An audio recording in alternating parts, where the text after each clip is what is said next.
I feel torn with the state of our nation, with politics, the election.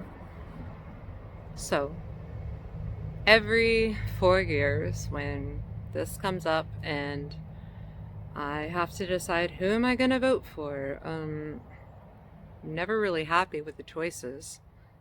And I remember that one of the strongest things I can do to stand for freedom, to stand for personal choice, to stand for political justice is to grow your own food, to take back your yard and to grow flowers that are suitable for pollinators and to not use pesticides. Why is that impactful? Why is that as impactful as a presidential vote? Well, there's a few things. You aren't reliant on money when you're growing your own food. Maybe it costs a little bit to get started, but you will have so much extra fruit that you'll be sharing it with your friends and neighbors, and the seeds from it will last you for every single season to come. And a lot of seeds can last 10, 15 years. So, that being said, once you get going, you're not going to have a lot of cost going forward, especially if you compost. Then you have nutrition there for you. Now, obviously, you have a water bill, and I don't know how to make water other than having a rain barrel. And all of these things can help you achieve a free garden. If it's not this year, then definitely next year.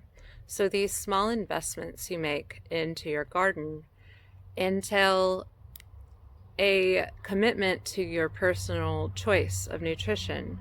You choose the vegetables and fruits to feed your family, and you're not dependent on a store to select those for you.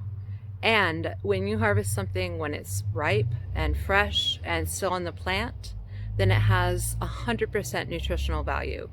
Whereas when you get it at the store, it's 5 to 7 days old. If you're lucky, you have a farmer's market, but there's just nothing like having complete control over your ability to put into your mouth exactly what you know you're putting in your mouth. And I think that also having the ability to grow your own medicine and learning which plants are medicine is something that Big Pharma just doesn't want us to know. So, would Big Ag want everybody to grow their own food? No. Do I want farmers to go out of business? No. But do I think that there is a harmonious balance between the two? Yes. And when we are cutting down rainforests to grow cattle and feed livestock, and they're coming in contact with jungle animals that are giving them coronavirus and other SARS viruses, which are okay in the bodies of jungle animals but not in domesticated animals, then it get passed on to the meat that we buy if bought in a big corporate store. So a couple ways to remedy that would be to buy your meat from a CSA or a farmer's market, or know the farmer you're buying it from. If it was grown within a 200-mile radius, then awesome. That is just so many elements of agriculture, besides vegetables, the so sorry, I just kind of like went around the globe and came back again. There's just you learn the symbiotic balance between your food, and when you start caring for what you put in your body by what you put in your ground, then you learn so much about the balance in your yard, and you create a very healthy environment for your family where the birds want to come, the bees are happy, and you're creating a better, safer, healthier world. So I remember my friend, she came to me with a couple tomato plants and she wanted a massage. I'm a licensed massage therapist, and I traded her those tomatoes for a massage, and I said, "What do I do with these?" She said, "You can grow them. They will give you food." And so I put them on a container in my apartment on the patio, and 12 years later, I'm Oh my God. 14 years later, I'm here and trying to provide as much food as I can for my neighbors. And this project to grow my own food has turned into something really special in the form of neighbors are now bringing transplants to grow for the neighbors. This lovely lady had an apartment and she only had room to grow the transplants.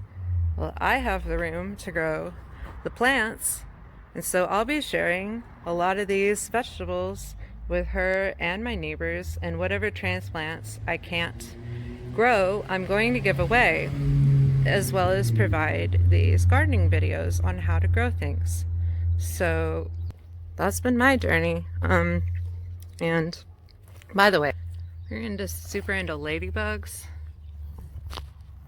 These guys are having a ball. We just released a bunch.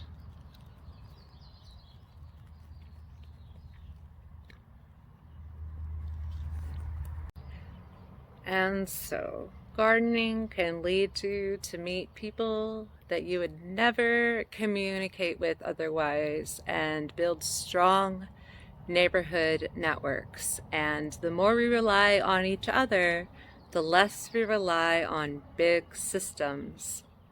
So, I'm not saying I want giant corporations to go out of business, but do they need to be so big? I don't know. Maybe we can count on each other a little bit more. And when you start gardening and you start sharing what you garden with your neighbors, you get so much more in return than you could have ever thought, in the form of nutrition, in the form of surplus, in the form of bounty. So I just want everyone to have a happy harvest and to have this kind of experience that is just right under your nose. So I love you. Thanks for listening to the Peanut Gallery. Chime in.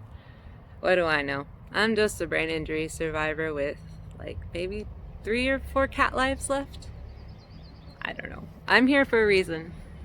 And so are you.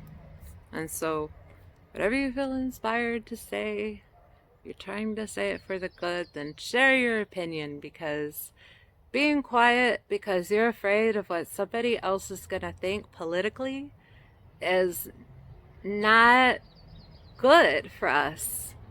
Not talking about politics or religion or those things just because it incites violence. That's insane. You know what I'm saying? So, this is something that we can all agree on, though. We all like food. We all like it to be as yummy and good for us as possible, and we certainly don't want those systems to break down that create that.